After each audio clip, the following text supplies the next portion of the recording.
O vetor R igual a 5ti mais et mais ft quadrado j mostra a posição de uma partícula em função do tempo t. O vetor R está em metros, t está em segundos e os fatores E e F são constantes. A figura a seguir mostra o ângulo θ da direção do movimento da partícula em função de t.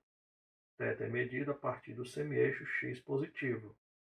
Determine, no item A, o valor da constante E, e item B, F, indicando as unidades correspondentes.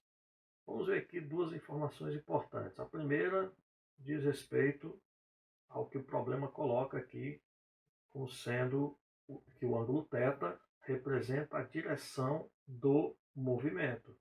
O movimento ele é descrito utilizando as três grandezas cinemáticas: posição, velocidade e aceleração.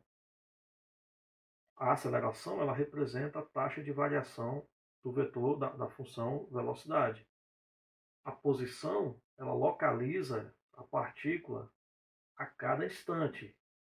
O vetor velocidade é que vai indicar a direção do movimento da partícula, já que o vetor velocidade está associado diretamente ao movimento de tal forma que ele sempre vai tangenciar a trajetória da partícula a cada instante. Então é ele que está associado à direção do movimento da partícula.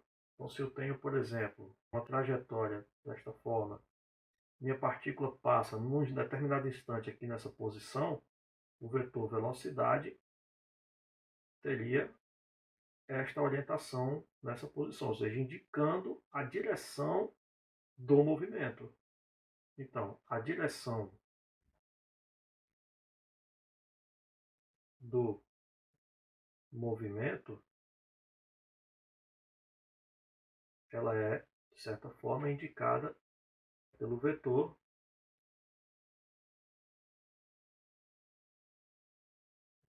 velocidade a cada instante, ok? O que o problema lhe dá é a função posição. Então, primeira coisa, vamos obter a função velocidade, derivando o vetor posição. Então, isso aqui vai ser a derivada em relação a t do vetor posição, que é 5ti mais t mais ft quadrado j. Então, eu vou derivar essa função, né? Então, a função velocidade, vou fazer isso aqui direto, vai ser derivada de 5t na direção i é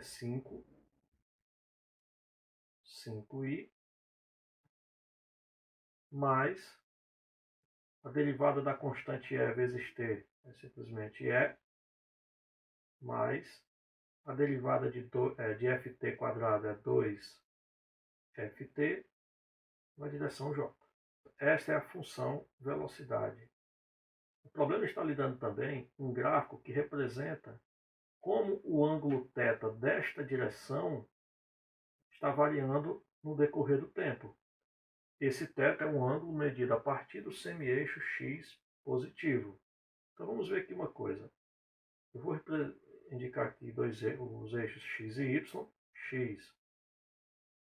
y, e vou desenhar aqui um suposto vetor velocidade, vetor v.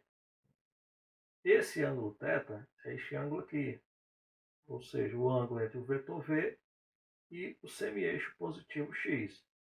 Eu posso decompor v nas suas componentes vy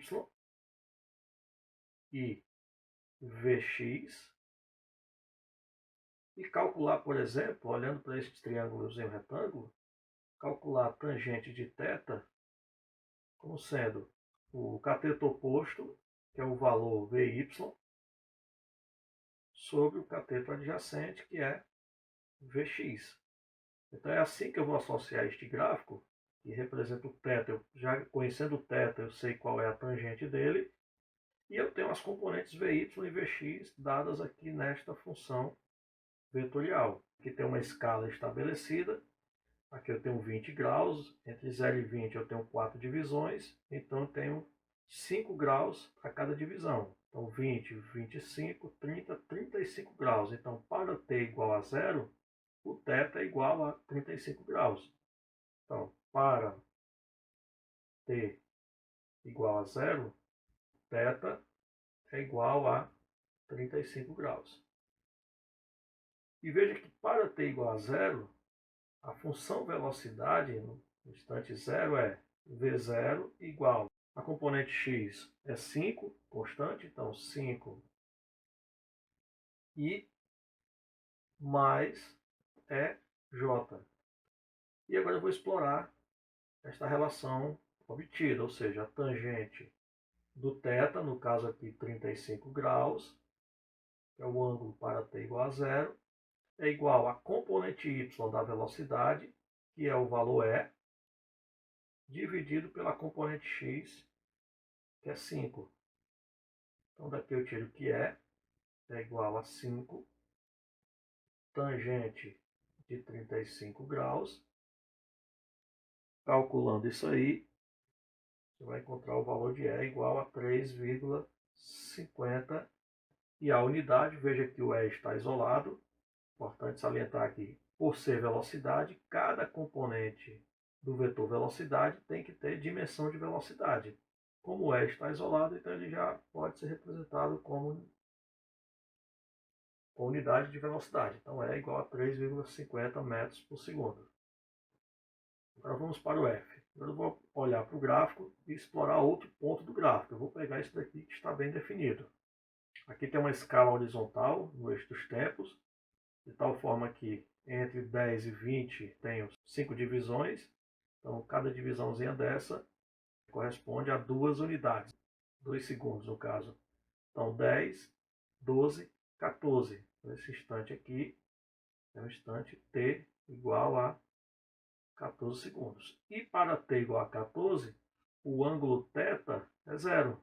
Exatamente o ponto, né, onde o gráfico corta o eixo dos tempos.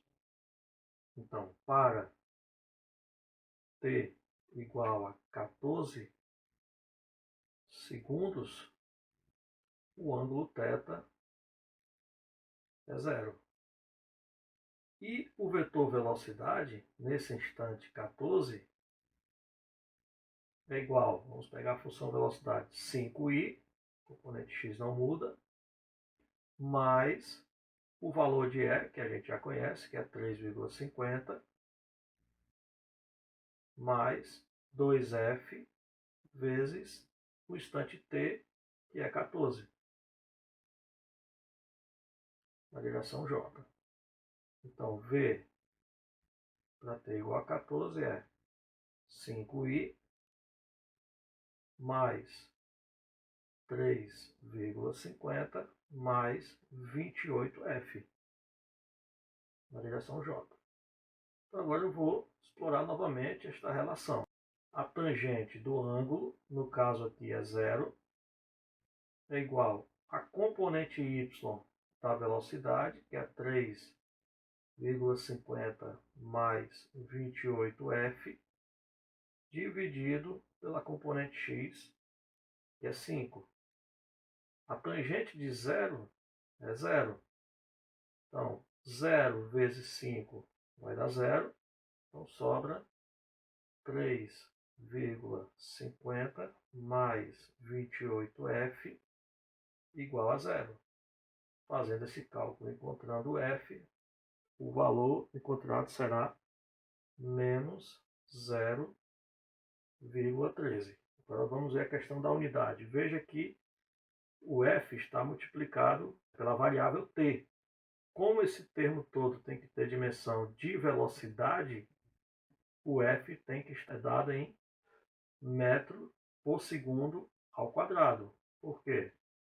Como eu tenho, né, o 2 é adimensional, então o F sendo dado em metro por segundo ao quadrado, ao ser multiplicado pelo instante t, pelo tempo t, que é dado em segundo, nós vamos ter, cancelando esse segundo com o segundo daqui, sobra metro por segundo, que é a unidade de velocidade. Então isso aqui tem que ser dado em metro por segundo ao quadrado.